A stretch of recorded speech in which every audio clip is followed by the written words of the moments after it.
Hello students, welcome back to study with Deep YouTube channel. And आज के इस video में हम लोग देखने वाले हैं क्लास 9 साइंस के chapter 9 force and laws of motion के कंप्लीट नोट्स को। ये नोट्स आपके लिए बहुत ज़्यादा इंपॉर्टेंट है क्योंकि ये नोट्स मैंने शॉर्ट नोट्स टाइप के बनाए हैं, बट मैंने पेजेस ज़्यादा लिखे हैं। यानी यदि आप इसे पढ़ने बैठेंगे तो आप 10 से 15 मिनट में इस पूरे चैप्टर को रिवाइज कर पाएंगे। यानी मैंने मॉडरेट नोट्स बनाए हैं, ना ही मैंने आपको ज़्यादा लॉन्ग नोट्स दिए हैं, ना ही ज़्यादा शॉर्ट नोट्स दिए हैं। इससे आप शॉर्ट नोट्स इजिली बना सकते हैं। मैंने ऐसे क्रैक्स भी निकाल करके लिख दिए हैं। ओके, आज हम लोग क्या करने वाले हैं, इस पूरे नोट्स को मैं आपको दिखाने वाला हूं। एंड उससे पहले यदि आप चैनल पे नए हैं तो चैनल को सब्सक्राइब करके बेल आइकन को प्रेस करके ऑल पे प्रेस कर लीजिए, क्योंकि मैं आपके लिए ऐसा एजुकेशनल कंटेंट लाता रहता हूं। गाइस देखिए, ये चैप्टर बहुत ज़्यादा इंपॉर्टेंट है। एंड हम लोग क्या करने वाले हैं ना कि जो भी टॉपिक्स मैंने यहाँ पे लिखे हैं वो मैं आपको बोलता भी जाऊँगा, समझाता भी जाऊँगा। जिससे यदि आप चाहें तो स्क्रीनशॉट ले सकते हैं एंड इसका PDF का लिंक मैं डिस्क्रिप्शन पे दे दूंगा, तो आप वहाँ से इसका PDF भी डाउनलोड कर सकते हैं। ओके, चलिए आगे बढ़ते हैं। सबसे पहले force and laws of motion में आता है फोर्स क्या होता है। ओके, देखिए फोर्स क्या होता है। A force is any interaction that will change the motion of an object. यानी फोर्स जो है एक ऐसा इंटरैक्शन होता है जो कि किसी भी ऑब्जेक्ट का मोशन बदल देता है। ओके, मोशन को बदल देने वाला जो चीज होता है उसे हम लोग बोलते हैं फोर्स। अब हम लोग यहाँ पे सिंपल वर्ड में ये भी बोल सकते हैं कि फोर्स जो है ये पुश या फिर पुल है। ओके, यदि हम लोग किसी चीज में पुश करते हैं, धक्का देते हैं तो वो आगे बढ़ता है, तो हम लोग फोर्स अप्लाई किए। किसी चीज को खींचते हैं तो भी क्या होता है, हम लोग फोर्स अप्लाई करते हैं। जैसे कुएं से पानी खींचा जाता है तो फोर्स अप्लाई करते हैं। ओके, और जब हम लोग क्या करते हैं, किसी बॉक्स को ढकेलते हैं तो वहां पर भी हम लोग क्या करते हैं, फोर्स को अप्लाई करते हैं। सिंपल एग्जाम्पल से मैं आपको बहुत अच्छे तरीके से समझा दूंगा, बट आपको वीडियो लास्ट तक देखना होगा जिससे आप पूरे कॉन्सेप्ट को अच्छे से समझ जाएंगे। ओके, मैंने छोटे छोटे वर्ड्स में लिखे हैं, बट मैंने बहुत बड़ी बड़ी बातें लिखी हैं जिससे आप लोग एक कम समय में अच्छे से समझ पाते हैं। ओके, चलिए आगे बढ़ते हैं।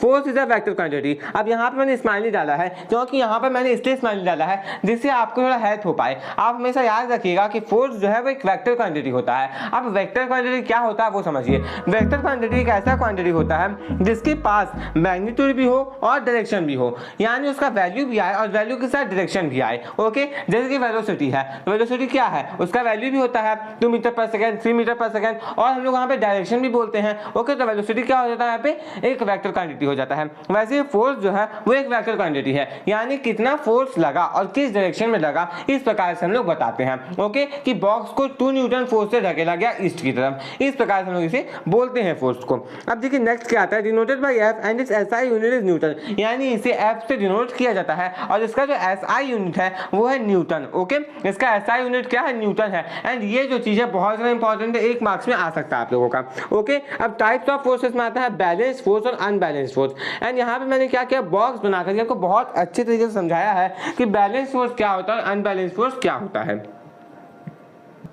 अब मैंने यहाँ पे ब्रश को भी ऑन कर लिया जिससे मैं आपको और अच्छे तरीके से समझा पाऊंगा।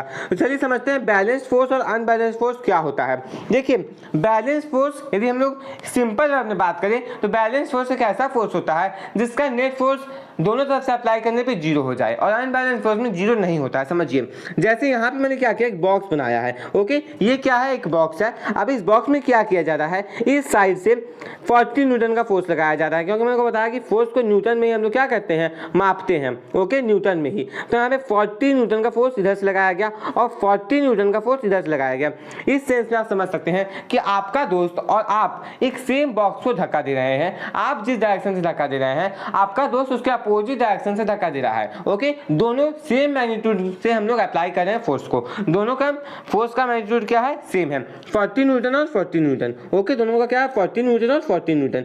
अब ध्यान दीजिएगा, ये 40 न्यूटन इधर गया, 40 न्यूटन इधर गया, यानी ना ही ये इधर जा पाएगा और ना ही ये इधर जा पाएगा। ध्यान समझिएगा, ये अपनी इस पोजीशन को बना करके रखेगा। ओके, ये कहीं भी घसकेगा नहीं, जहां पर है वहीं पर रहेगा। क्योंकि ऐसा इसलिए हो रहा है क्योंकि जब वो तभी वो मूव करेगा जब हम लोग एक ग्रेटर फोर्स अप्लाई करेंगे। यदि आप कर देंगे इसे 45 और आपका दोस्त 40 करते रहेगा तो आप इधर धक्का दे पाएंगे। ओके, अब आगे समझिएगा यहाँ पे कैसे मैंने यहाँ पे सॉल्व किया है। तो टोटल फोर्स क्या होगा, 0 न्यूटन। अब 0 क्यों हो गया, क्योंकि हम लोगों ने इसमें से इसे माइनस किया तो क्या आया, 0 आया। अब आगे समझिए एफ नेट। अब एफ नेट कैसे निकलता है, F2 माइनस F1, फोर्स 2 और फोर्स 1 को हम लोग सब्ट्रैक्ट करते हैं। तो 40 और 40 को सब्ट्रैक्ट करेंगे तो क्या आएगा, 0 न्यूटन। एंड इस न्यूटन को जब नहीं लिखेंगे तो आपका मार्क्स काटा जा सकता है। अब सेकंड एग्जांपल समझिए जो कि है अनबैलेंस्ड फोर्स का। ये था बैलेंस्ड का और ये जो आया है वो आया है अनबैलेंस्ड का। तो अनबैलेंस्ड वाला केस समझिए ध्यान से।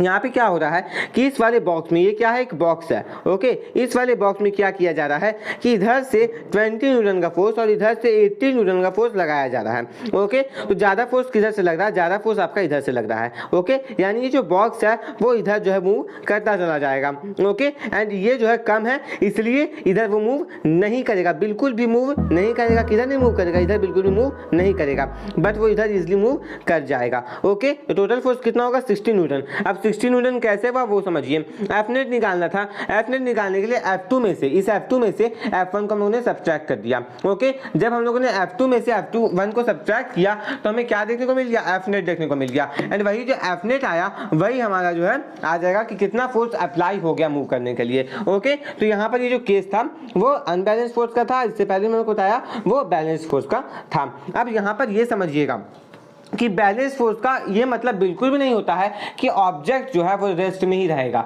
ओके। बैलेंस फोर्स का मतलब ये बिल्कुल भी नहीं होता कि ऑब्जेक्ट रेस्ट में ही रहेगा। अब ऐसा मैं क्यों कर रहा वो समझिए। ऑब्जेक्ट रेस्ट में रहेगा या फिर नहीं रहेगा ये इस चीज पे डिपेंड करता है कि पहले उसका पोजीशन कैसा था। यानी पहले यदि वो मोशन में था तो वो मोशन को मेंटेन करके रखेगा बैलेंस फोर्स के केस में।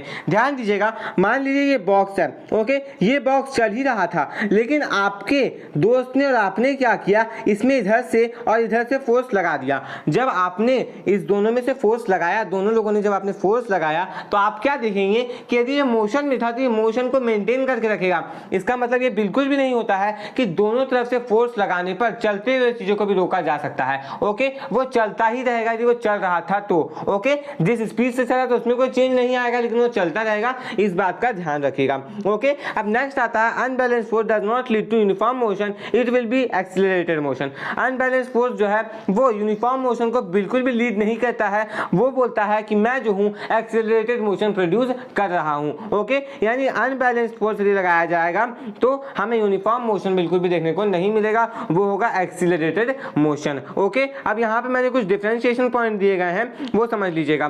Net force acting on a body is zero. Balance force में क्या होता है कि जो नेट फोर्स होता है वो जीरो हो जाता है, ओके। नेट फोर्स कितना हो जाता है, जीरो हो जाता है। वहीं पर अनबैलेंस फोर्स में net force acting on a body is non zero. यानी अनबैलेंस फोर्स में नेट फोर्स कभी भी जीरो नहीं होता है, ओके। क्यों नहीं होता मैंने आपको समझा दिया ऊपर में। एक्सीलरेशन जो होता है बैलेंस फोर्स में वो जीरो होता है, वहीं अनबैलेंस फोर्स में वो कभी भी जीरो नहीं हो सकता है, ओके। ध्यान दीजिएगा कि बैलेंस में वो जीरो क्यों हो जाता है, क्योंकि देखिए यदि कोई ऑब्जेक्ट है वो रेस्ट को मेंटेन कर चुका है, या फिर यदि वो चल रहा है लेकिन उसके वेलोसिटी में कोई चेंज नहीं आ रहा है फिक्स पीरियड ऑफ टाइम में, तो कैसे हम लोग बोलेंगे कि एक्सीलरेशन हुआ। इसीलिए बैलेंस फोर्स में एक्सीलरेशन जीरो होता है। मैंने जो कहा उसे एक बार फिर से आप पीछे करके सुन सकते हैं, आपको नहीं समझ में आया तो, ओके। एंड अनबैलेंस फोर्स में जीरो एक्सीलरेशन कभी भी नहीं हो सकता है, ओके। अब क्यों नहीं हो सकता है, इसका रीजन मैं आपको पहले यहाँ पे दे दिया था, ओके। इसे आप एक बार फिर से जाकर के सुन सकते हैं सेकेंड वाले पॉइंट को। अब reason behind maintaining the previous inertia. अब देखिए,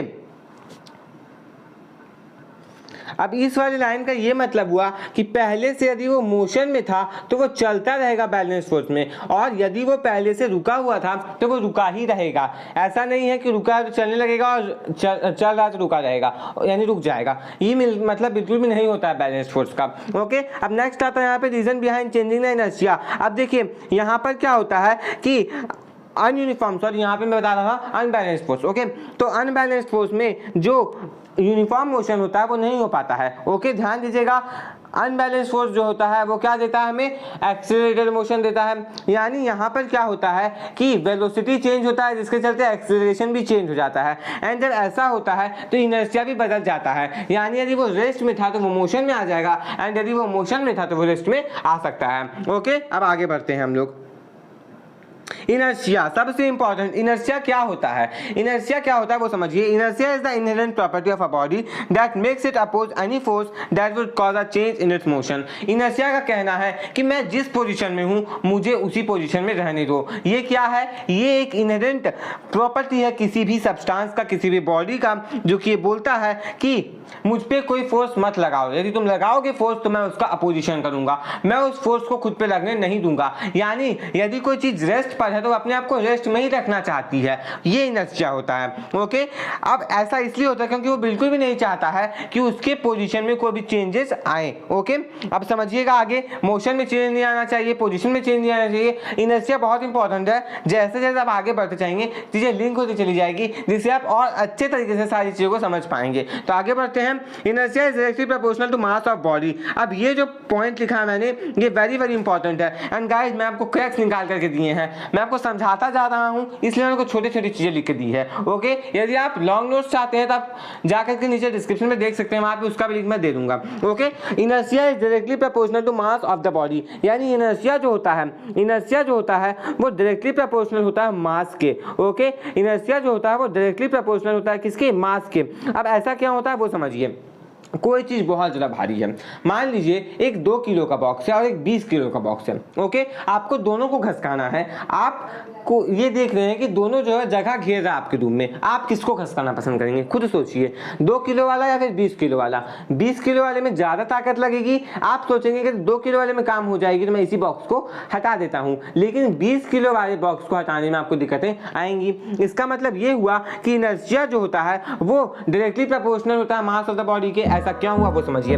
अब कोई बॉडी है, इनर्शिया के तहत वो क्या चाहता है कि उसके किसी भी पोजीशन में, उसके मोशन में बिल्कुल भी चेंज नहीं आए। यदि वो रेस्ट में है तो वो रेस्ट में ही रहे। ओके, तो जब मास ज्यादा होता है तो हमें ज्यादा ताकत लगानी पड़ती है, ज्यादा फोर्स लगाना पड़ता है। जब ज्यादा फोर्स लगाना पड़ता है हमें, तो हमें क्या देखते हैं कि उसे चेंज करना, उसके पोजीशन को चेंज करना हमारे लिए कठिन होता चला जाता है, जिसके चलते हम ये बोल सकते हैं कि कोई भी बॉडी का मास यदि ज्यादा है तो उसका इनर्शिया अपने आप ज्यादा रहेगा।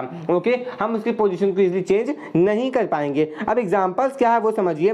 When a vehicle randomly accelerated lead to fall of passengers backward. अब ये जो एग्जांपल है ये बहुत इंपॉर्टेंट एग्जांपल है। क्या मैंने यहाँ पे लिखा है? जब एक व्हीकल रैंडमली स्टार्ट हो जाता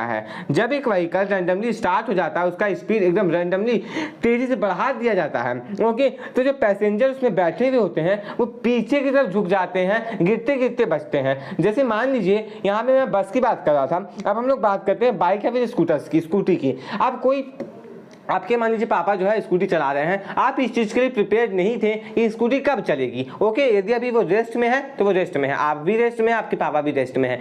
लेकिन अचानक क्या होता है कि आपके पापा को पता है कि अब वो एक्सीलरेशन देने वाले हैं। ओके, अब वो स्कूटी चालू करके आगे बढ़ने वाले हैं, लेकिन आपको पता नहीं है। आपके पापा ने क्या किया? अचानक से आगे बढ़ा दिया स्कूटी को, तो आप क्या होंगे? आप पीछे की ओर झुक जाएंगे। आपका लोअर बॉडी जो है वो क्या होगा? वो रेस्ट में ही रह जाएगा और ऊपर बॉडी जो है मोशन में आ जाएगा। सॉरी, नीचे वाला जो पार्ट है वो मोशन में आ जाएगा एंड ऊपर वाला जो पार्ट है वो आपका रेस्ट में रह जाएगा। रेस्ट के चलते वो पीछे चला जाएगा एंड आपका निचला भाग जो था वो आगे की ओर बढ़ जाएगा। ऐसा इसलिए होता है क्योंकि आपका बॉडी नहीं चाहता है कि उसका पोजीशन चेंज हो। ओके, मैं उम्मीद करता हूं कि आपको समझ में आ गया होगा मैंने जो अभी कहा। ओके, मैंने क्या कहा कि आपका बॉडी बिल्कुल भी नहीं चाहता है कि उसके पोजीशन में, उसके मोशन में चेंज आए। आपका बॉडी चाहता है कि वो रेस्ट में तो रेस्ट में रहे। एंड ऐसा ही होता है जब अचानक से ब्रेक डाला जाता है। जब अचानक से ब्रेक डाला जाता है तो आपका बॉडी जो रेस्ट में होता है, यानी मोशन में होता है, समझ लीजिए। फिलहाल यदि आप गाड़ी में बैठे तो दूसरे के लिए आप क्या मोशन में है, लेकिन खुद के लिए आप क्या रेस्ट में है। ओके, तो जैसे ही ब्रेक डाला जाता है तो क्या होता है? आप आगे की तरफ झुक जाते हैं, आगे की तरफ गिर जाते हैं। तो ऐसा इसलिए होता है क्योंकि आपका बॉडी उस टाइम पे पोजीशन को चेंज नहीं करना चाहता है, जिसके चलते आपका ऊपर वाला जो भाग है वो मोशन में आ जाता है, लेकिन नीचे वाला भाग जो है वो रेस्ट में ही रह जाता है। इस केस के लिए ऐसा हो जाता है। ओके, अब यहाँ पे सेकंड एग्जांपल क्या दिया गया वो समझिए। When a tree shaken fastly then leaves fruits flowers fall down. जब एक ट्री को फास्टली शेक किया जाता है, हिलाया जाता है, तो जो फ्रूट्स होते हैं, लीव्स होते हैं, फ्लावर्स होते हैं, वो नीचे गिर जाते हैं। अब ऐसा क्या होता है वो समझिए। एक ट्री था वो भी रेस्ट में और जो फल लगे थे वो रेस्ट में। जब ट्री अचानक मोशन में आ गया, ट्री को जब आपने अचानक से हिला दिया तो जो आपका फल था उसमें जो पत्ते थे उसमें वो रेस्ट में रह गए। ओके, जब वो रेस्ट में रह गए तो क्या हुआ? अचानक जब आपने उसे हिलाया तो जो फल थे वो रेस्ट में रह गए, जिसके चलते वो गिर जाते हैं। ओके, तो ऐसा इसीलिए होता है। आप देखते होंगे कि यदि कारपेट ये सब झाड़ते हैं आप कभी, तो आप क्या करते हैं? उसे टांगते हैं और डंडे से मारते हैं। कारपेट जो है वो पीछे चला जाता है एंड उसमें जो धूल होता है वो वहीं पे रह जाता है, जिसके चलते धूल जो है वो साफ होकर के नीचे आता है एंड कारपेट जो है वो साफ वहीं पे हो जाता है। आप समझ रहे हैं मैं क्या कहना चाह रहा हूँ? एक चीज मोशन में आ जाती है और एक चीज रेस्ट में रह जाती है, जिसके चलते रेस्ट जो है वो नीचे गिरता है, मोशन क्योंकि उसका साथ छोड़ चुका होता है। Okay, Newton's first law of motion. अब ये जो है बहुत इजी है। ओके, अब ये जो मोशन का लॉ है फर्स्ट, यानी न्यूटन का जो लॉ है, ओके, न्यूटन सर का जो लॉ है वो बहुत इंपॉर्टेंट है, तीनों लॉ को आपको अच्छे से पढ़ना है। ओके, क्या है ये, क्या कहता है वो समझिए। It states that if a body is at rest it will remain in rest and a body with uniform motion will remain in uniform motion until an external unbalanced force is applied। यहाँ पे साफ तौर पे यही लिखा गया है कि यदि कोई बॉडी रेस्ट पर है तो वो रेस्ट पर ही रहेगी, और यदि कोई बॉडी ऐसी है जो कि मोशन में है, यूनिफॉर्म मोशन में है, तो यूनिफॉर्म मोशन का पालन करेगी until, यानी जब तक उस पर कोई बाहरी फोर्स नहीं लगाया जाए। यानी कोई चीज़ यदि रेस्ट पर है तो वो रेस्ट पर रहेगी, कोई चीज़ यदि मोशन पर है तो मोशन पर रहेगी until, यानी तब तक जब तक उस पर कोई बाहरी फोर्स नहीं लगाया जाए। जैसे मान लीजिए ये कोई बाइक है, ओके, यहाँ मैं जो भी फिगर बना रहा हूँ मैं बाइक नहीं बना रहा हूँ, मान लीजिए ये कोई बाइक है ए, ओके, बाइक ए है, ये मोशन में ये चल रही है, ये तब तक चलती रहेगी जब तक इसके पास कोई हिंड्रेंस नहीं आएगा। अब हिंड्रेंस किस सेंस में बोल रहा हूँ, यानी जब तक इस पर ब्रेक नहीं लगाया जाएगा ये आपकी चलती ही रहेगी। ओके, ये जो बाइक था ये आपका चलता ही रहेगा जब तक इसमें कोई ब्रेक नहीं लगाया जाएगा। ओके, यही होता है। और मान लीजिए कोई चीज़ रेस्ट पर है, एक बॉल जब वो ग्राउंड पर लाई कर रही है फुटबॉल, जब तक आप उसमें जाकर किक नहीं मारिएगा वो नहीं चलना शुरू होगी, लेकिन जैसे ही आपने किक मारा वो जो बॉल थी वो चलना शुरू हो जाएगी। ओके, तो यही न्यूटन का फर्स्ट लॉ ऑफ मोशन है। यही कहता है न्यूटन का फर्स्ट लॉ ऑफ मोशन कि जब तक वो चीज़ रुकी है तभी तक वो रुकी रहेगी जब तक उसमें कोई बाहरी फोर्स नहीं लगाई जाए। ओके, यदि वो मोशन में है तो तब तक वो मोशन में रहेगी जब तक उस पर कोई बाहरी फोर्स नहीं लगाई जाए। ओके, अब आगे बढ़ते हैं, आगे क्या क्या है वो समझते हैं। आगे आता है मास। अब यहां से समझ लीजिए आपके जो सेकंड लॉ ऑफ मोशन होता है ना, उसकी शुरुआत यहां से हो गई है। क्या में मास दिया गया, मास it is the major of actual content present in the body. यानी कोई बॉडी है, ओके, कोई बॉडी है तो उसमें कितना माल है, ओके, उस माल का जो मेजर होता है उसे हम लोग बोलते हैं mass. It is the major of actual content present in the body. Okay, जैसे हम लोग क्या खाते हैं, चिप्स खाते हैं, तो उस चिप्स के पैकेट के अंदर कितना माल है वो उसका मास होता है। ओके, वैसे ही हम लोग बहुत सारी चीज़ों को खरीदते हैं तो उसके अंदर जो एक्चुअल कंटेंट होता है वो उसका मास होता है। ओके, आगे बढ़ते हैं। Is a scalar quantity. And देखिए आपको ना कोई भी चीज़ यदि कोई भी क्वांटिटी को डिस्क्राइब करना है ना तो आपको ये पता होना चाहिए कि वो स्केलर क्वांटिटी है या फिर वेक्टर क्वांटिटी है। स्केलर क्वांटिटी क्या होता है, स्केलर क्वांटिटी का ऐसा क्वांटिटी होता है जिसके पास सिर्फ और सिर्फ मैग्नीट्यूड होता है लेकिन डायरेक्शन उसके पास नहीं होता है। ओके, डायरेक्शन जो है वो इसके पास नहीं होता है, इस बात का ध्यान दीजिएगा। ओके, तो ये जो है मास जो है वो स्केलर क्वांटिटी है, इसके पास डायरेक्शन नहीं होता है। यानी वो 5 किलो का है, 6 किलो का है तो वो 5-6 किलो का है, ये नहीं कि 5 किलो का है इस डायरेक्शन में, ऐसा हम लोग नहीं बोलते हैं मास के बारे में। ओके, आपने कभी सुना है कि मेरा वजन 20 किलो है इसके डायरेक्शन में, ऐसा आपने कभी भी नहीं सुना होगा। ओके, नेक्स्ट आता है it is denoted by m. अब मास को डिनोट किया जाता है एम से, ओके, कैपिटल एम से। इस प्रकार से मास को हम लोग डिनोट करते हैं। इस एसआई यूनिट इज केजी, इसका एसआई यूनिट क्या है, किलोग्राम। ओके, इसे हम लोग किलोग्राम में मेजर करते हैं। अब यहाँ पे सबसे इंपॉर्टेंट मोमेंटम। मोमेंटम क्या होता है, मोमेंटम सबसे इंपॉर्टेंट है। सेकेंड लॉ ऑफ मोशन में यदि कुछ कंफ्यूजन क्रिएट होता है तो वो इसी के चलते होता है क्योंकि बच्चे मोमेंटम को नहीं समझते हैं कि मोमेंटम क्या होता है। ओके, मोमेंटम को समझने के लिए आपको ये वाला जो पार्ट है क्वांटिटी ऑफ मोशन, इसे अच्छे से समझना होगा। क्वांटिटी ऑफ मोशन का मतलब क्या है, देखिए मैंने आपको मास में क्या बताया था कि वो उसका क्या होता है, एक्चुअल कंटेंट जो कि उसमें प्रेजेंट होता है वो उसे सिग्निफाई करता है। इसका मतलब ये नहीं मैंने कहा था कि उसमें जो भी चीजें होती है वो मास हो जाती है, मैंने ऐसा नहीं कहा था। यानी उसके अंदर जितना भी माल होता है वो क्या होता है, मास होता है। वैसे ही मोमेंटम, अब मोमेंटम को ध्यान से समझिएगा। क्वांटिटी ऑफ मोशन उस समय तक वो क्या था, एक माल था, लेकिन वो मास था। लेकिन जब हम लोग उसमें मोशन लाएंगे तो क्या करेंगे, उसमें वेलोसिटी डालेंगे। यानी मान लीजिए एक पत्थर है, ओके, ये जो पत्थर है ये 1 किलो का है, ओके, 1 केजी का है।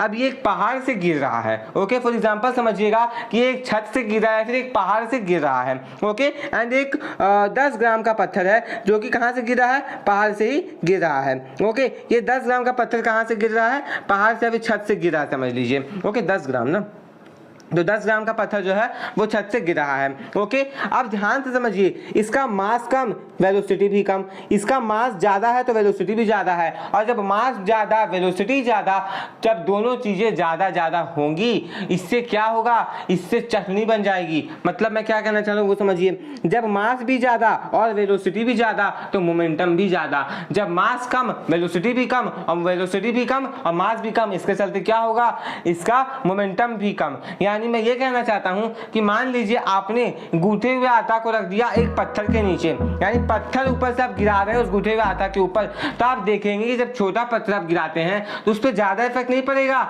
लेकिन उस आटा जो गूंथा हुआ आटा है, जब उस पर आप बड़ा पत्थर बनाएंगे, गिराएंगे, तो आप देखेंगे उस पर रोटी बन जाती है। ओके, यानी वो बहुत ज्यादा पतला हो जाता है, ये मैं कहना चाह रहा हूँ। ओके, तो मोमेंटम होता है क्वांटिटी ऑफ मोशन, यानी मोशन का कितना क्वांटिटी है। ओके, ये आपको समझना होगा, इसलिए मैंने कहा कि ये जो वर्ड है क्वांटिटी ऑफ मोशन, इसे आपको अच्छे से समझना होगा। आगे आता है it is equal to product of mass of body and its velocity. यानी यदि हम लोग मोमेंटम पी की बात करें, मोमेंटम को हम लोग दिखाते हैं पी से। ओके, मैंने भी रो लिख दिया था, ये पी है। ओके, एंड जो मोमेंटम पी है ना, इसे हम लोग क्या बोलते हैं, mass into velocity. Okay, mass into velocity को हम लोग क्या बोलते हैं गाइस, मोमेंटम बोलते हैं। अब मोमेंटम क्या है, तो वेक्टर क्वांटिटी है। मोमेंटम के पास मैग्नीट्यूड भी होता है और डायरेक्शन भी होता है। आगे बढ़ते हैं, it is denoted by P, इसे पी यानी स्मॉल पी से दिखाया जाता है। ओके, अब आइए एसआई यूनिट। तो एसआई यूनिट कैसे आएगा, तो पहले मैंने कहा मास, उसके बाद वेलोसिटी। देखिए एसआई यूनिट निकालना सीखिए, आपके एग्जाम में रट जाने से कोई फायदा नहीं होगा। मास इनटू वेलोसिटी, तो मास का एसआई यूनिट क्या होता है, मास का होता है केजी, और वेलोसिटी का एसआई यूनिट क्या होता है, तो आप सभी को पता है कि वेलोसिटी का एसआई यूनिट होता है मीटर पर सेकेंड। ओके, दोनों को इंटू करना है, तो हमारे पास आंसर क्या आ जाएगा, केजी मीटर पर सेकेंड। ओके, ये हमारे पास आंसर आ जाएगा। ओके, यहाँ मैंने फॉर्मूला फिर से लिख दिया, एक बार देखिए, P is equal to m into v. Okay, जहां पर m जो है वो मास है और v जो है वो वेलोसिटी है। आगे बढ़ते हैं, यहाँ पे delta is use to describe change, यानी अब हम लोग पढ़ने वाले हैं चेंज इन मोमेंटम। मोमेंटम में चेंज कैसे आता है। ओके, मोमेंटम का चेंज क्या है वो समझना होगा आप लोगों को। तो हम लोग इसे कैसे दिखाते हैं, डेल्टा p से दिखाते हैं। ओके, तो डेल्टा क्या दिखाता है, डेल्टा दिखाता है चेंज। ओके, चेंज दिखाता है, वैसे ही चेंज इन टाइम दिखाने के लिए डेल्टा t का यूज किया जाता है। ओके, अब चेंज इन मोमेंटम कैसे आएगा वो समझिए। चेंज इन मोमेंटम को निकालने के लिए हमें यह आना चाहिए कि फाइनल मोमेंटम क्या है और इनिशियल मोमेंटम क्या था। यानी फाइनल मोमेंटम यानी पी एफ माइनस पी आई, ये एफ और आई जो दिखा रहा है कि फाइनल मोमेंटम और ये जो है वो इनिशियल मोमेंटम है। ओके, तो एफ जो है वो फाइनल मोमेंटम, आई जो है वो इनिशियल मोमेंटम। तो जब हम लोग पी एफ में से पी आई को सब्ट्रैक्ट करेंगे तो हमें मिलेगा चेंज इन मोमेंटम, यानी डेल्टा पी मिलेगा। Okay, and change in momentum के हेल्प से ही हम लोग एक और चीज निकाल सकते हैं। देखो नया चीज होता है परसेंट ऑफ चेंज, यानी कितना चेंज हुआ परसेंटेज में। ओके, परसेंटेज कितना आया। न्यूटन के सेकंड लॉ ऑफ मोशन को आप थोड़ा ध्यान से समझिएगा, क्योंकि यहाँ पर जो स्टेटमेंट से बातें कही गई है वो थोड़ी बड़ी बातें कहा दी गई है। क्या बोला गया है, it states that rate of change of momentum is directly proportional to applied unbalanced force in the direction of force. देखिए, यदि आपको मोमेंटम में चेंज लाना है, यदि आपको मोमेंटम में चेंज लाना है और जल्दी चेंज लाना है तो आपको ज़्यादा फोर्स लगानी पड़ेगी। मैंने सिंपल वर्ड्स में कह दिया, यही इसका मतलब है कि यदि आपको मोमेंटम में जल्दी चेंज लाना है तो आपको ज़्यादा फोर्स लगाना पड़ेगा। यानी इसे आप उल्टा ये भी कह सकते हैं कि यदि मोमेंटम जल्दी चेंज हो जा रहा है इसका मतलब फोर्स ज्यादा लगा होगा। ओके, यानी यहाँ पे ये हो रहा है कि वेलोसिटी जो है जो ज्यादा स्पीडली चेंज हो जा रही है। हम लोग जानते हैं कि एक्सीलरेशन क्या होता है, change in velocity, rate of change of velocity, यानी वेलोसिटी कितना जल्दी चेंज हुआ हम लोग क्या बोलेंगे, उतना ज्यादा एक्सीलरेशन हुआ। सो वही यहाँ पर होना चाहिए। यदि आपको ज्यादा फोर्स चाहिए या फिर यदि आप मोमेंटम में जल्दी चेंज लाना चाहते हैं तो आपको ज्यादा फोर्स लगाना पड़ेगा। ओके, यदि आप मोमेंटम में क्या करना चाहते हैं, ज्यादा चेंज लाना चाहते हैं, यदि आप मोमेंटम में ज्यादा चेंज लाना चाहते हैं, चेंज जो है वो जल्दी लाना चाहते हैं और ज्यादा लाना चाहते हैं तो आपको फोर्स ज्यादा लगाना पड़ेगा। अब यहां पर एक रिलेशन मैंने लिखा है, उसे थोड़ा ध्यान से समझिए। मैंने यहां पे क्या लिखा है, force is directly proportional to moment change in momentum by time. यानी यदि मोमेंटम ज्यादा जल्दी चेंज हुआ इसका मतलब ज्यादा फोर्स लगाया गया होगा। ऐसे भी बोल सकते हैं कि force is is directly proportional to change in momentum. यानी यहाँ पर ये भी हो रहा है कि यदि मोमेंटम जल्दी चेंज हुआ तो ज्यादा फोर्स लगा होगा, और यदि आप ज्यादा फोर्स लगाना चाहते हैं तो आपको मोमेंटम को जल्दी चेंज करना पड़ेगा। जल्दी चेंज करने का क्या मतलब हुआ कि एक्सेलरेशन यहाँ पे आएगा, क्योंकि एक्सेलरेशन क्या होता है, change in velocity in unit time. Okay, time T है, ओके टाइम टी है और वेलोसिटी क्या है, हमें चेंज करना है, तो इसे हम लोग क्या बोलेंगे, इसे हम लोग बोलेंगे एक्सीलरेशन। तो यहाँ पे एक्सीलरेशन भी आ जाता है। कैसे आता है आप लोग आगे जो है डिराइवेशन समझिए। देखिए हम लोग क्या जानते हैं, force is directly proportional to change in momentum. Force is directly proportional to change in momentum, यानी यदि फोर्स ज्यादा तो चेंज इन मोमेंटम ज्यादा, यदि चेंज इन मोमेंटम ज्यादा तो फोर्स अल्टीमेटली ज्यादा। ओके, उसके बाद change in force is directly proportional to change in momentum and inversely proportional to time, यानी कि हमें यदि जल्दी चेंज लाना है तो हमें फोर्स ज्यादा लगाना होगा, यानी उस केस में टाइम को कम होना पड़ रहा है। यानी मैं ये भी बोल सकता हूं कि यदि हम लोग जल्दी चेंज ला रहे हैं इसका मतलब फोर्स ज्यादा लग रहा है। ओके, और यहां पर यह भी केस बनता है कि यदि हम लोग ज्यादा फोर्स लगाना चाहते हैं जल्दी लाना होगा, जिसके लिए टाइम को क्या होगा, टाइम को कम होना पड़ेगा। ओके, अब आगे देखिए यहाँ पे कांस्टेंट का साइन हटाया गया तो के लगाया गया, बाद में इस के का वैल्यू न्यूटन में बोला कि उन्होंने सोचा था कि के का वैल्यू कुछ आएगा, बट के का वैल्यू नहीं आया कुछ, के का वैल्यू जो आया वो आया 1। तो आगे जाकर इस के को हम लोग यहाँ से हटा भी देते हैं। देखिए यहाँ पे के को हटा दिया गया क्योंकि के का वैल्यू कितना आ गया था, 1 आ गया था। अब यहाँ देखिए force is equal to change in momentum by change in time. Delta का मतलब मैंने आपको पहले बताया, डेल्टा का मतलब क्या होता है, चेंज, किसी भी चीज में चेंज आना। अब यहाँ पर फोर्स देखिए, फोर्स कैसे होगा, चेंज इन मोमेंटम, मैंने क्या था चेंज इन मोमेंटम। अब यहाँ पे P F minus P I, यानी final momentum minus initial momentum, final momentum minus का इनिशियल मोमेंटम। अब आगे थोड़ा ध्यान से समझिएगा। देखिए यहाँ पे क्या लिखा गया है, यदि आपको मोमेंटम में जल्दी चेंज लाना है तो आपको ज्यादा फोर्स लगाना ही पड़ेगा। इसका मतलब यदि आप ज्यादा मोमेंटम में या जल्दी ज्यादा चेंज लाना चाहते हैं तो आपको क्या करना होगा, ज्यादा फोर्स लगाना पड़ेगा। ओके, यदि मोमेंटम जल्दी चेंज हो रहा है मतलब फोर्स ज्यादा था। ओके, इस प्रकार से आप इसे समझ सकते हैं। अब ये तो मैंने यहाँ पे निकाल के लिख दिया था एक कंक्लूजन, बट यहाँ पे जो फॉर्मूला का डिराइवेशन था वो आगे यहाँ पे कंटिन्यू हुआ है। ओके, क्या है ध्यान से समझिए। चेंज इन मोमेंटम बोला गया था, तो चेंज इन मोमेंटम क्या होता है, मोमेंटम पहले क्या होता है ये समझिए। मोमेंटम क्या होता है, मास इनटू वेलोसिटी होता है। ओके, मास इनटू वेलोसिटी, तो ये हम लोग क्या बोलते हैं, इनिशियल वेलोसिटी को क्या बोलते हैं, यू बोलते हैं, और फाइनल वेलोसिटी को क्या बोलते हैं, फाइनल वेलोसिटी को हम लोग वी बोलते हैं। तो फाइनल मोमेंटम, यानी फाइनल मोमेंटम क्या होगा, मास इनटू फाइनल वेलोसिटी, और इनिशियल मोमेंटम क्या होगा, mass into initial velocity. So in this case m v minus m u हो जाएगा, क्योंकि यहाँ पे यू क्या है गाइज, यू यहाँ पे आपका क्या है, यू है initial velocity. Okay, initial velocity, तो इनिशियल वेलोसिटी क्या है, यहाँ पे यू है। तो हम लोग क्या बोलेंगे, ये पूरा यदि हम लोग कंक्लूड करते हैं तो क्या होगा, P I P F minus का पी आई, यानी फाइनल मोमेंटम माइनस का इनिशियल मोमेंटम, जो कि मैंने आपको पहले ही समझा दिया एंड फिर से मैंने आपको समझा दिया है। ओके, अब आगे देखिए थोड़ा ध्यान से, आगे क्या बोला गया है, यहाँ पे हम लोगों ने v माइनस यू को कॉमन, सॉरी m को कॉमन निकाल के v माइनस यू को ब्रैकेट के अंदर रख दिया, यानी दोनों में जो m है वो कॉमन, यानी मास जो है दोनों में कॉमन हो जा रहा है, जिसके चलते हम लोग ने यहाँ पे क्या किया, m v minus u by T, और v minus u by T क्या होता है, एक्सीलरेशन। तो यहाँ पे समझिए मैंने कहा था कि एक्सीलरेशन आप लोग आगे देखेंगे तो हम लोग फोर्स को सीधा ये बोलते हैं कि force is equal to mass into acceleration, force is equal to mass into acceleration, क्योंकि एक्सीलरेशन का वैल्यू होता है v minus u by t, and यही v minus u by t जो है आपको यहाँ देखने को मिला होगा। ओके, इसलिए फोर्स हम लोग बोलते हैं कि वो मास इनटू एक्सीलरेशन होता है। अब यदि आप मोमेंटम में चेंज लाना चाहते हैं इसका मतलब आपको वेलोसिटी को चेंज करना पड़ेगा, मास को चेंज करना पड़ेगा, दोनों को भी आप चेंज करेंगे तो भी मोमेंटम में चेंज आ जाएगा, क्योंकि वो डायरेक्टली प्रोपोर्शनल होता है। ओके, अब यहाँ पे एक और चीज मैंने लिखा है कि यदि टाइम ज्यादा हो रहा है तो फोर्स कम लगेगा, और यदि टाइम कम है तो फोर्स ज्यादा लगेगा। Okay, rate of change of momentum, यानी मोमेंटम में जल्दी चेंज आना चाहिए तो ज्यादा फोर्स लगाना पड़ेगा। ओके, सिंपल सा बात ये था, सेकंड लॉ ऑफ मोशन का। ओके, ये इनवर्स प्रोपोर्शन का केस है।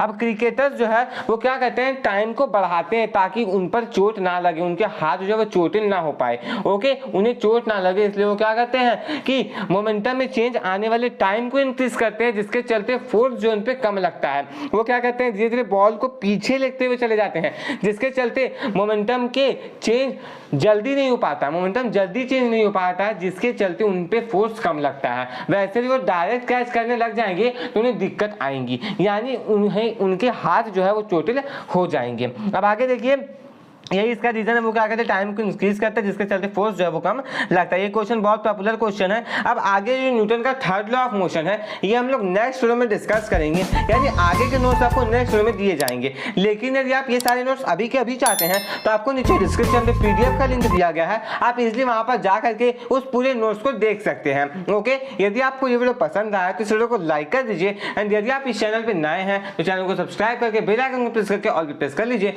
क्योंकि मैं आपके लिए ऐसे एजुकेशनल कंटेंट लाता हूं। इस वीडियो को अपने स्टूडेंट्स के साथ, अपने क्लासमेट्स के साथ अधिक से अधिक शेयर कीजिएगा, ताकि वो लोग भी इस पूरे चैप्टर को अच्छे से समझ पाएं, क्योंकि यहाँ पे मैंने नोट्स के नाम पे आपको पूरा चैप्टर समझाया है। ओके, मैंने आपको बेसिकली नोट्स दिए हैं, नोट्स भी आपको मिल गया, आप चैप्टर भी समझ गए, यानी एक तीर से दो निशाना लग चुका है। ओके, अब आगे जो एक और लॉ ऑफ मोशन बचा है, उसके बाद कंजर्वेशन, ओके, वो हम लोग नेक्स्ट वाले वीडियो में डिस्कस कर लेंगे।